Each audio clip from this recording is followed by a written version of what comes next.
This is going to be fun to watch. 2. Oh, and almost 3.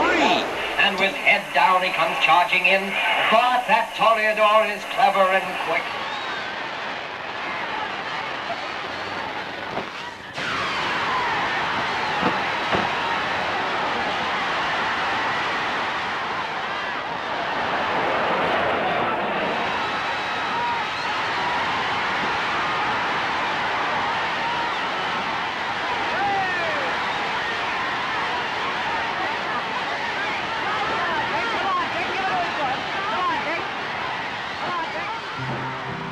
One of the most colorful of our family's friends was Bob Gregory, also known as Captain Bob Gregory or Gregory the Great. He was described in the press as European middleweight, light heavyweight, or heavyweight professional wrestling champion. He came into my parents' life in Arizona in 1942. British press reports proclaimed he was one of the most versatile men in the country. As shown in these pictures with my father, he was a boxer, a wrestler, a swimmer, and authority on physical fitness. Most of all, he was a showman, as seen in this 1937 British newsreel demonstrating how a damsel in distress can defend her virtue. Now I should like to demonstrate a few holds suitable for the objectionable people one meets at certain places. The first one is the he-man at the swimming pool who delights in throwing people in by their ankles into the water.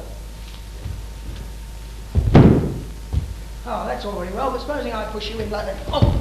That's what you get for that. The next is the objectionable man that will insist on kissing people, especially strange girls. Oh! If a damsel in distress happens to be attacked at any time in the street, it is necessary to have some form of protection. What is going on here? Oh, this man tried to snatch my bag. Well, and what did you do? Oh, I just defended myself. Well, I shouldn't think it's very difficult to snatch that bag. I told you so. Oh. Tell me, well, what would you do if someone grabbed you around the throat, like this?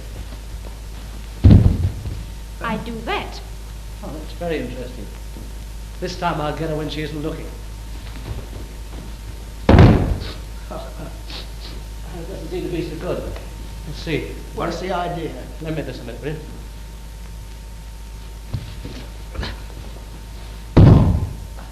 What are you doing? Rehearsing to be a British heavyweight champion?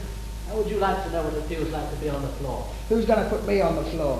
Well, there's a young lady here who seems to be doing very well with me. Bob Gregory was a pitchman for Vita grape juice and Alka-Seltzer. I used to get the most terrible headaches, and nothing would cure them until I found the Alka-Seltzer. He owned several physical fitness businesses in London, but it was his ownership of an unlicensed food shop from which he first made national headlines in 1931. He exploited a loophole in the law to serve alcohol all night long. The strict 1921 British law prohibited the sale but not service of alcohol throughout the night. He got around the law by calling local spirit shops and having children on bicycles deliver the booze to his sandwich shop. Bob Gregory had studied medicine for 2 years at the University of London. He said that wrestling was a means to an end, the end being that one day he would qualify as a doctor. His interest in medicine came through in the late 1950s when he diagnosed my sister Binny with a heart disease. My best remembrance of Gregory was one night we were after dinner dancing. We're now in Greenwich, and Father and Mother were there and some other guests. I guess Gregory had come to visit us. I think there was music going, of course, and dancing in the living room. Gregory asked me to dance, and of course I obliged. After a few steps, he stopped suddenly and sort of stepped back and said, "You know, I think you have a heart irregularity." And that was news to me. I don't even remember dancing that close that he could tell that. So that is my remembrance of gorgeous Gregory. And I'm still here and scaring 80 years old. He used his notoriety to support several health-related causes like the Milton Berry School for Tuberculosis, shown here. In the late 30s and 40s, Bob Gregory was an international celebrity, sort of like Meghan Markle today. And like Meghan Markle, he would marry a member of the British aristocracy. His fame really spread when his impending marriage to Princess Baba of Sarawak, part of the remote island of Borneo, was announced.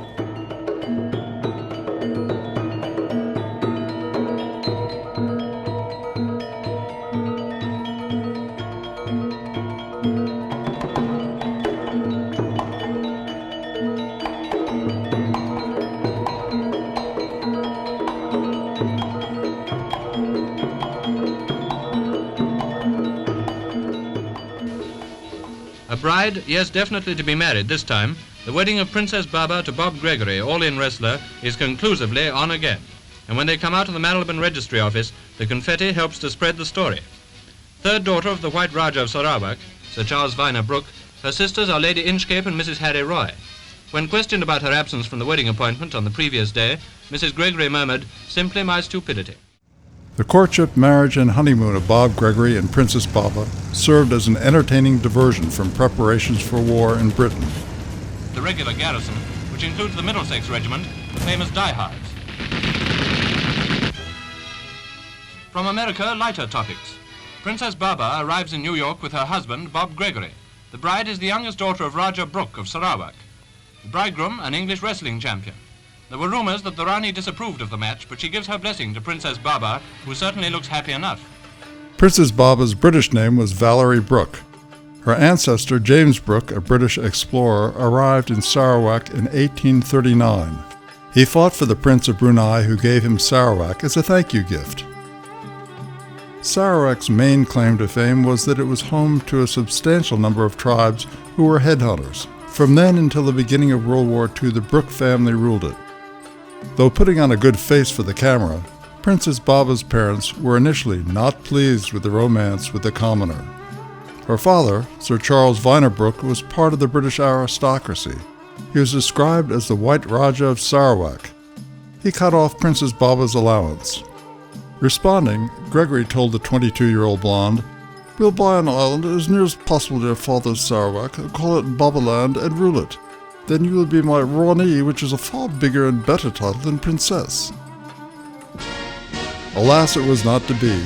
The Japanese invaded and occupied Sarawak in 1942, when the Rajah and his family were out of the country, some say conveniently, on their way to Britain. After the war, Sarawak briefly became a British colony, and in 1963 one of the founding members of Malaysia. Princess Baba went on to have a limited role in movies, the most famous, Audrey's mother in Errol Flynn's Charge of the Light Brigade. She died in Seminole, Florida in 1992.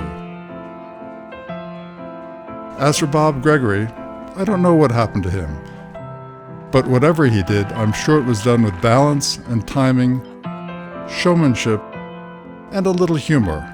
I'll show you a method of self-defense that is an attack with no comeback. No comeback? Just like this. Oh! In conclusion, ladies and gentlemen, pardon me, once you have mastered the art of perfect timing and of perfect balance, the rest is a matter of practice.